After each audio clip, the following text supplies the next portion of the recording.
যখন তোমার পাপ তোমাকে বাধা দিবে না, তোমার ভিতর থেকে একটা বাধা আসবে না যেটা পাপ, বুঝবা যে ঈমান নাই তোমার মধ্যে। যখন ভিতর থেকে পাপ করলে একটা বাধা আসে, বুঝবা তুমি ঈমানদার।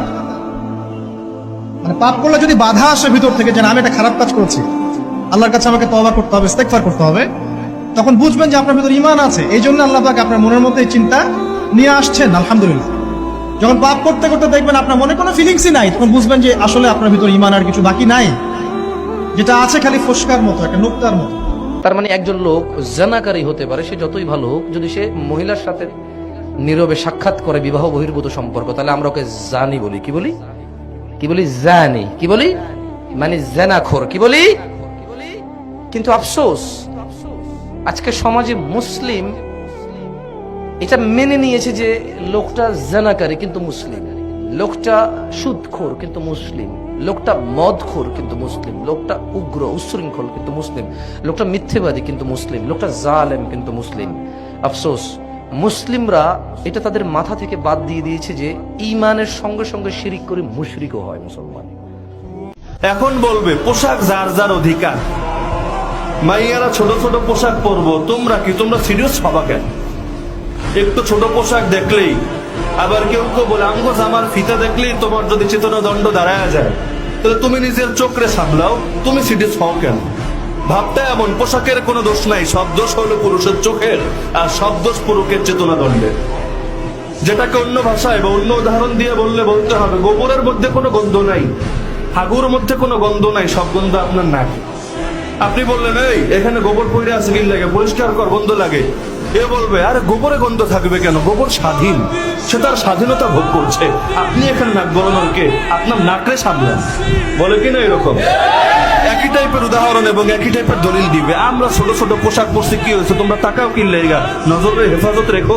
কেউ কেউ আরো অ্যাডভান্স কোরআনের আয়াত শুনে যায় যে সূরা নূরে আছে, আরবি তো বলতে পারে না, বাংলাটা বইলা দেয়, মুমিনদেরকে বলে দেন তারা যেন দৃষ্টিরে নামায় রাখে আর নিজেদের ডান্ডারে হেফাজত করে। বলে না এটা? আয়াতটা শুনে দিবে, তো নিজে ঠিক হয়ে যাও তুমি, আমাদেরকে নিয়ে চিন্তা করার দরকার কি? তাহলে খুব স্বাধীন না যে পোশাকের ব্যাপারে কোনো আপত্তি করতে পারবেন না, গ্রামে গঞ্জে মফস্বল এলাকায় যে পোশাক ইচ্ছা সে পোশাক পরে যাবে। এমনকি হাইকোর্ট থেকে পর্যন্ত এটা নিয়ে মন্তব্য করলো যে নরসিংদীর ঘটনায় যেই নারীকে জড়িয়ে পুরো মামলাটা দাঁড় করানো হয়েছে এবং একটা 60 বছরের বয়স্কা মহিলারে 2 মাস জেল খাটানো হয়েছে, এটা ঠিক হয় না, এটা ভুল হয়েছে। এই যুগের শ্রেষ্ঠ যুবক সে যে বলতে পারবে মুখ ফুলিয়ে, বাবা মা আপনাদের যাকে মন চাই বিয়ে করান, আমি রাজি। ঠিক কিনা বলেন না?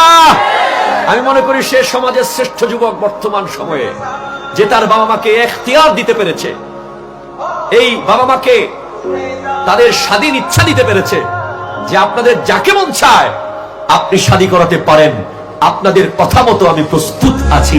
আমি বিশ্বাস করি ওই সংসারে সারা জীবন বাবা মার দোয়া থাকে।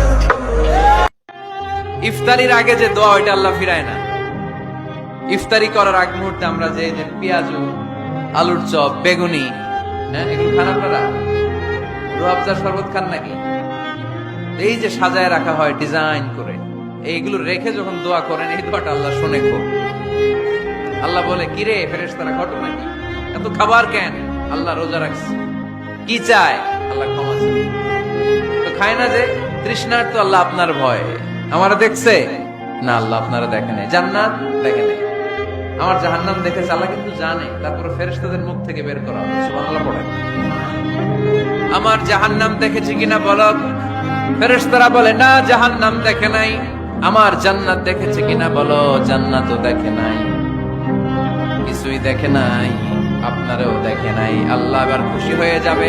আমার খুশির জন্য আমার ভয়ে তৃষ্ণার্ত ক্ষুধার্ত সামনে খাবার হাত বাড়ালেই খেতে পারে, গ্লাসটা তুললেই পান করতে পারে, আমার ভয়ে খায় না, আমার ক্ষমা চায়, আমার কাছে ক্ষমা প্রার্থনা করে। এখন আমার বান্দা যা দোয়া করবে, বান্দার সব দোয়া আমি কবুল করে নেব। ভাইয়ের স্ত্রীকে ভাবি না ডেকে বড় আপু ডাকাটাই সবচেয়ে উত্তম। এই জিনিসটা বুঝবেন, আমি কেন বলছি আপনারা একটু পরে বুঝবেন। ভাইয়ের স্ত্রীকে ভাবি না ডেকে বড় আপু ডাকা স্বামীর ভাইকে দেবর না ডেকে ভাইয়া বলে ডাকা, এটাই সবচাইতে উত্তম বর্তমানে। কারণ এই পর্যন্ত কোন ভাইয়ের হাতে বোনের ইজ্জত লুণ্ঠন হয় নাই। এটা একটা কমন সেন্সের বিষয়, একটু বুঝবেন। আপনি যখন মাথায় বসাই নিবেন এটা আমার বোন, শয়তান আর এখানে দুষ্টামি করার কোন সুযোগ। বোনে যখন বসাই নিবে এটা তো আমার ভাই, ওই দুষ্টামি করার কোন সুযোগ, কারণ সম্পর্ক হয় পরে, দুষ্টামি শুরু হয় আগে। আর প্রত্যেকটা কিছুর মাঝখানে শয়তানের ইন্ধন থাকে। তো সেজন্য নবী বলেছেন এটার থেকে বেঁচে থাকবা তোমরা। তা আমার একটা পরামর্শ থাকবে, ভাইয়ের স্ত্রীকে আমরা ভাবি না বলে বড় আপু বলে ডাকবো। বড় আপু ডাকবো। আর আমার ভাবি যারা আছেন, ভাইয়ের বউ যারা আছেন, ওনারা আমাদেরকে ভাইয়া বলে ডাকবেন, বড় ভাইয়া, ছোট ভাইয়া। তাহলে এই সম্পর্কটার মধ্যে একটা পবিত্র ভাব চলে আসবে। আরেকটা অনুরোধ করব, মানলে পারলে রাখবেন, সন্তানদের মধ্যে একজন থাকুক, দুইজন থাকুক, ভাইয়ের ছেলে থাকুক, বোনের ছেলে থাকুক, মেয়ে থাকুক, যারা থাকুক, এদের মধ্যে কথা বলা বলি শুরু করবেন আপনি দিয়ে। কি দিয়ে? আপনাদের কাছে অনেকের কাছে এটা অড মনে হতে পারে, কিন্তু এটা ফিউচারে কাজে দিবে। আমার মেয়ে, আল্লাহ আমাকে 3টা মেয়ে দান করেছেন। আমার ভাই মুফতি সাইফুল ইসলাম বাড়িকে আল্লাহ একটা রাজপুত্র দান করেছেন। আমার মেয়ে সৈয়দা সায়াবা বাড়ি সবার বড়, তারপরে সৈয়দা সানেখা বাড়ি, তারপরে হয়েছে আমার ভাইয়ের ছেলে সৈয়দ হুসাম বাড়ি, এরপরে আমার মেয়ে হয়েছে সৈয়দা সাউদা বাড়ি। তাহলে 2 মেয়ে বড়, ভাইয়ের ছেলে 3 নাম্বার, আর মেয়েটা তো ছোট্ট যেটা কোলে, এটা বাতে দিলাম। আমার বড় মেয়ে তার ছোট ভাইকে আপনি করে কথা বলে।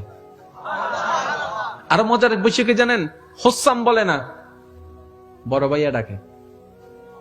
তো একদিন তারা যখন দুষ্টামি করছে, আমি তাকাই রইলাম, আমার মেয়ে ছোট ভাইকে ডাকতেছে, বড় ভাইয়া, বড় ভাইয়া। দেখি ও দৌড়াই আসছে, বয়সে ছোট কিন্তু ডাকালাম বড় ভাইয়া, বয়সে ছোট ডাকছে আপু। বড়জন মেজজনকে মেজ আপু ডাকে, মেজজন বড়জনকে বড় আপু ডাকে। এটা আজকে বুঝবেন না, যখন সম্পত্তির জন্য বড় হয়ে যাবে, 2-4টা সংসারে কথা চলে আসবে, ওই অভদ্রতা সম্পর্ক নষ্ট আর হবে না। কেন?